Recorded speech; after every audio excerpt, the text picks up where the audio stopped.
She was walking to the car. It's a horror show. This issue directly impacts the functioning of the federal government and is a threat to America, really. It's a threat to our country. We have other cities also that are bad, very bad. You look at Chicago, how bad it is. You look at Los Angeles, how bad it is. We have other cities that are very bad. New York has a problem. And then you have, of course, Baltimore and Oakland. We don't even mention that anymore. They're so far gone. We're not going to let it happen. We're not going to lose our cities over this. And this will go further. We're starting very strongly with D.C., and we're going to clean it up real quick, very quickly, as they say. Days ago, a former member of the DOJ staff was savagely beaten by a band of roving thugs after defending a young woman from an attempted carjacking. He was left dripping in blood. He thought he was dead, with a broken nose and concussion. Can't believe that he's alive. He can't believe it. In June, a 21-year-old congressional intern was tragically killed after being hit by a stray bullet in a drive-by shooting. A former Trump administration official named Mike Gill, fantastic person, was murdered last year in cold blood in a carjacking blocks away from the White House. We all knew him. Great person. Waiting for his wife as she was walking to the car. A Democrat congressman was also carjacked at gunpoint not far from the Capitol. And in 2023, an aide to Senator Rand Paul was stabbed in the chest and head by a demented lunatic as he walked down the street, just absolutely for no reason. Horrifically, last July 4th weekend, a 3-year-old girl was shot in the head and killed while sitting in a car near the Capitol. It's becoming a situation of complete and total lawlessness. And we're getting rid of the slums, too. We have slums here. We're getting rid of them. I know it's not politically correct. You'll say, oh, so terrible. No, we're getting rid of the slums where they live. Caravans of mass youth rampage through city streets at all times of the day. There are ATVs, motorbikes. They travel pretty well. Entire neighborhoods are now under emergency curfews. Just this past weekend, gunfire went through, and you saw that, the Navy Yard. I saw it this morning. They saw that they fought back against law. See, they fight back until you knock the hell out of them, because it's the only language they understand. But they fought back against law enforcement last night. And they're not going to be fighting back long, because I've instructed them and told them, whatever happens, you know, they love to spit in the face of the police. As the police are standing up there in uniform, they're standing, and they're screaming at them an inch away from their face. And then they start spitting in their face. And I said, you tell them, you spit and we hit. And they can hit real hard. It's a disgusting thing. I've watched that for years, for 3-4 years. I've watched them.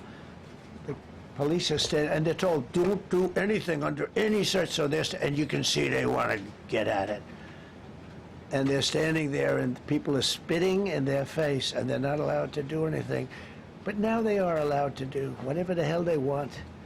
This dire public safety crisis stems directly from the abject failures of the city's local leadership. The radical left city council adopted no cash bail.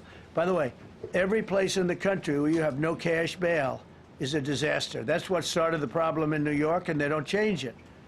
They don't want to change it. That's what started it in Chicago. I mean, bad politicians started it, bad leadership started it, but that was the one thing that's central, no cash bail. Somebody murders somebody and they're out on no cash bail before the day is out. We're going to end that in Chicago. We're going to change the statute. I spoke with Pam and Todd and everybody. We're going to change the statute, and I'm going to have to get the Republicans to vote, because the Democrats are weak on crime, totally weak on crime. They don't know why. They want to stop because they get mugged too. But we're going to change no cash bail. We're going to change the statute and get rid of some of the other things.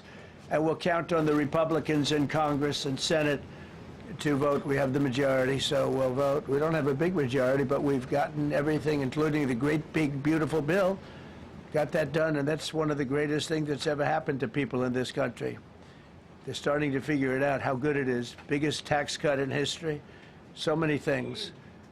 But we'll be able to get that done. So, Todd, if you and Pam can draw up things working with the people, I'll get it passed. We'll get it passed with the Republicans. Probably won't get, think of this, probably won't get one Democrat vote because they have no idea what they're doing. That's why they want men playing in women's sports. That's why they want transgender for everybody transgender. And they just got walloped in an election, in a landslide, and they haven't changed one thing. I saw the other day the certain gentleman who was a very well-known politician, Democrat, was fighting like hell that men should be allowed to play in women's sport. They just don't get it.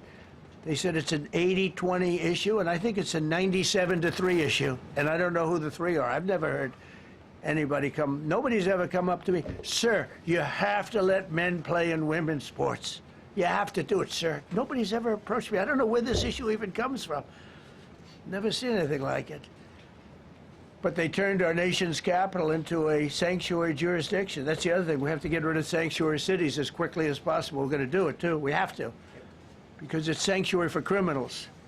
Releasing illegal alien gang members onto the streets in 2022, nearly 70% of criminals arrested in Washington went unprosecuted. That's not going to happen with the group we have standing aside and standing behind me. And at the Metropolitan Police Department, it's now reached a small number relatively compared to what it was, but it's thousands of people. You know, we have thousands of police. I was told today, sir, they want more police. I heard a number, 3,500 police. That's a lot of police. 3,500. I thought they were going to say, we only have 30 policemen or women. He said, we have 3,500. We need more. You don't need more. I never heard. That's like an army. How could you need more than 3,000? It just happened 2 minutes ago. Sir, they've requested more police. Oh, what do they have? About 3,500. I said, 3,500? This is not a big area. It's ridiculous. What you need is rules and regulations, and you need the right people to implement them. And we have the right people here, that I can tell you.